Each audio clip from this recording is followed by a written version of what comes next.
So I'm about to do something a little different around here. While many of you probably know me for reviewing games, I decided to look into movies for once.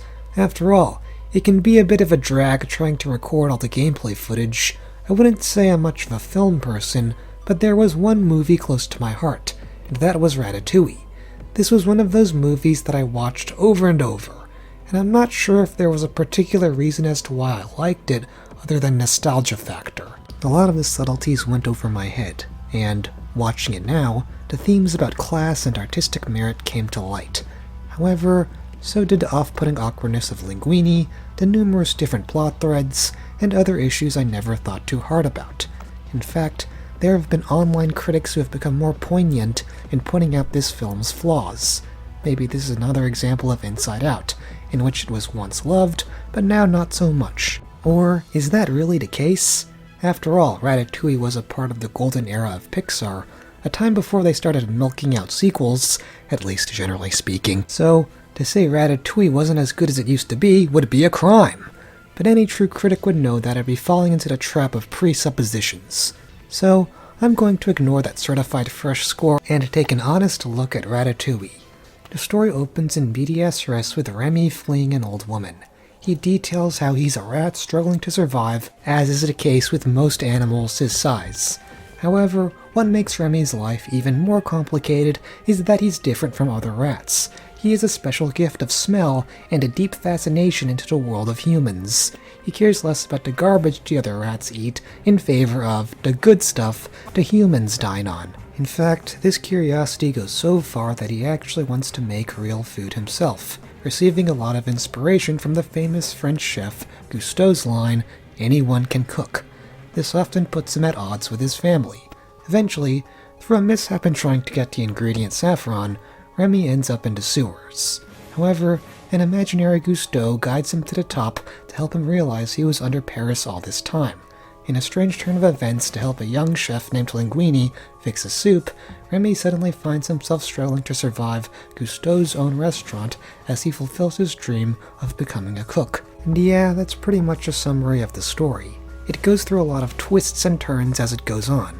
There's this whole revelation that Linguini's Gusteau's son, which gives him some credibility to become the new chef to replace Skinner.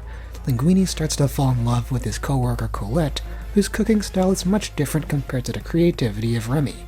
There's the reunification of Remy with his family, which puts even more strain with his relationship with Linguini as he constantly finds the need to somehow divide up his priorities.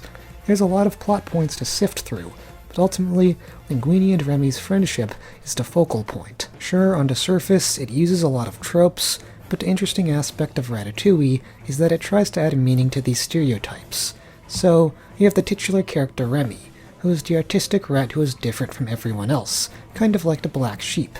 He's very similar to other artisan characters who fall into this category. They tend to be rebellious and go against the grain of their parents. However, with Remy, there's his whole identity as a rat. Considering that his species is detested, it makes it all the more difficult for him to be accepted among the humans.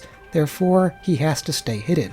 This causes him to have a loss of identity, because while he's achieving his dream as a chef, he has to do it under the guise of Linguini, which causes Linguini to take all the credit. So, instead of experiencing the joy of fulfilling his dreams, he has to do it in a constrained manner to fit in with the humans. This isn't like La La Land where the protagonists are just trying to fulfill a dream. Remy has the nature of his species as an extra barrier. This makes Remy a complex character, but the conclusion fails to give closure to his arc, since the schism between rats and humans still exists despite the fact Remy had supposedly healed those tensions. It almost seems to confirm his dad's sentiment that no matter how hard you try, you can't change nature. The only two humans who seem to accept him are Linguini and Colette. We never see any of the other cooks grow to accept this social anomaly.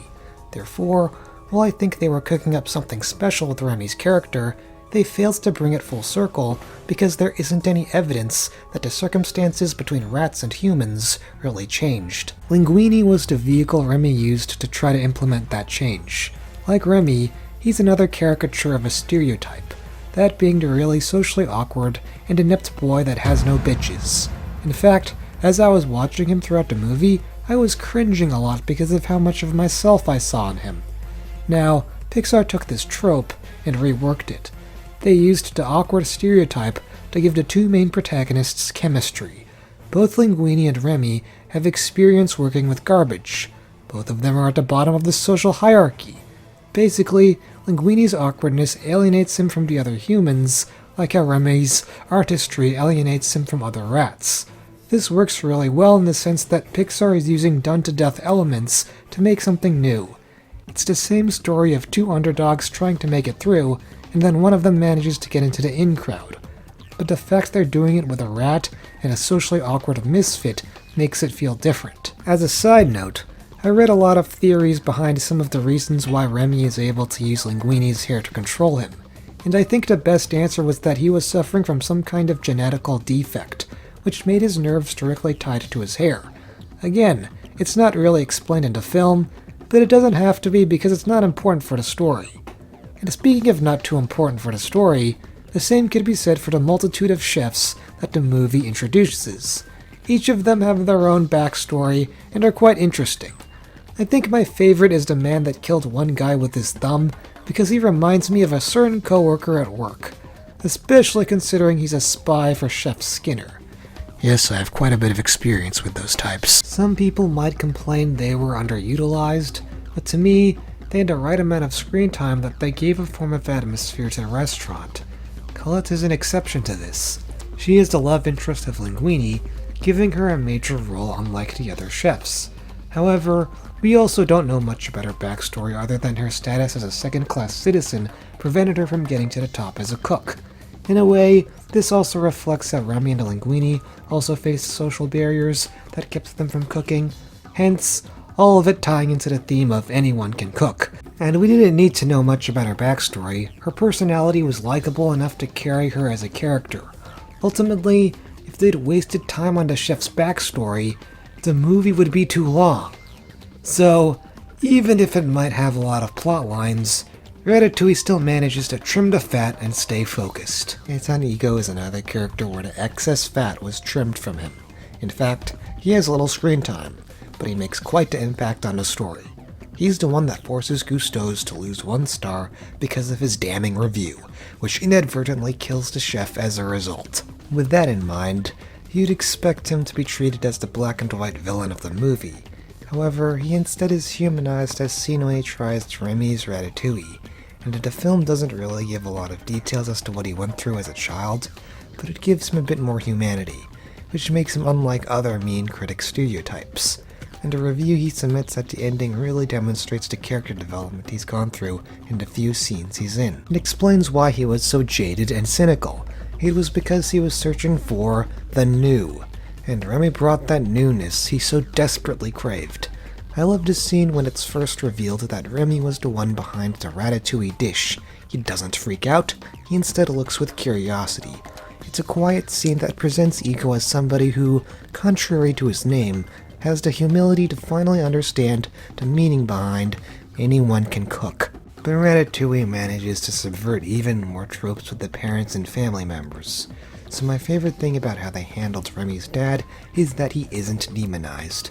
Sure, Remy's father doesn't like it when he shows curiosity in humans, and he's even the one that shows Remy all the dead rats in order to warn him about what happens when he gets too close to one.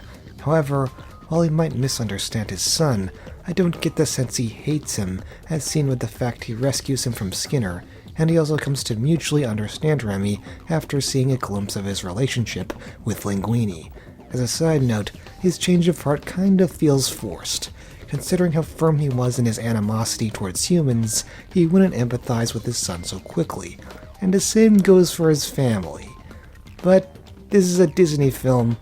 What do you expect? As for Emil, he's not all that likable. He's just a fat, lazy younger brother, and they didn't do anything new with him. I mean, I guess he tolerates Remy's ways, and even tries to embrace them when he meditates on the taste of the food instead of working it down like he usually does, so there's some semblance of character development. Sadly, he kind of just ends up being the comic relief that doesn't add anything to the film. And the main antagonist, Chef Skinner, is the same. He's just a typical evil bad guy that wants to overthrow Linguini. If there's one thing I find to be interesting about him, it's that he serves as the antithesis to Gusteau's vision of cooking. Whereas Gusteau saw it as an art form, Skinner simply sees it as a means to sell microwave meals. In fact, the revelation of Linguini being Gusteau's son represents how his predecessor came back to bite him in the ass. Karma has a way of punishing those that try to commoditize the vision of the creator. For the most part, Ratatouille does a solid job at making most of the characters play an integral role in conveying the message of anyone can cook. Some of them could have been handled better, but the film portrayed most of them uniquely, in a sense they took a trope and embellished it to fit the themes of the movie.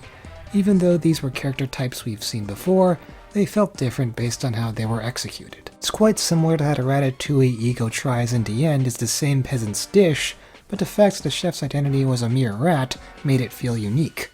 The animations add just as much life as the story.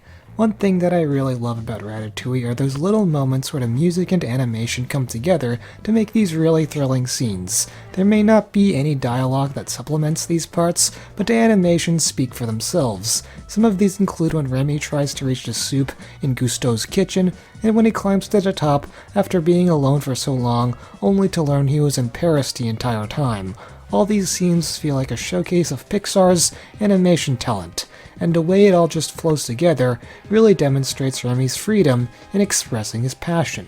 And even the little mannerisms of the characters display a lot. Linguini always has scenes where he's falling over and doing things like trying to stuff a bike in his apartment, which characterizes him as excessively clumsy. Ego has a lean body with his hands behind his back to describe his hardened and thoughtful stature, and the way Remy scurries about feels like a rat. Even though he walks around like a human, his general running animation and fur textures really make him animalistic, for lack of a better word. So, having said all of that, is Ratatouille still the classic it once was in 2007? I'd say yes. It still carries the same amount of heart and passion it once did so long ago. I expected myself to dislike the film. As time goes on, some of the things I used to like when I was younger have kind of lost their luster. I'm not sure if this is the result of growing older. However, I can safely say Ratatouille took me back to a more innocent time, not too dissimilar to how the dish took Ego back to his childhood. I noticed and appreciated little things I hadn't seen before, like the social commentary on capitalism, but I also respected the things I already liked, such as the tale of two underdogs making it through and the strained relationship between Remy and Linguini. Ratatouille is a dish that I'm sure to revisit time and time again.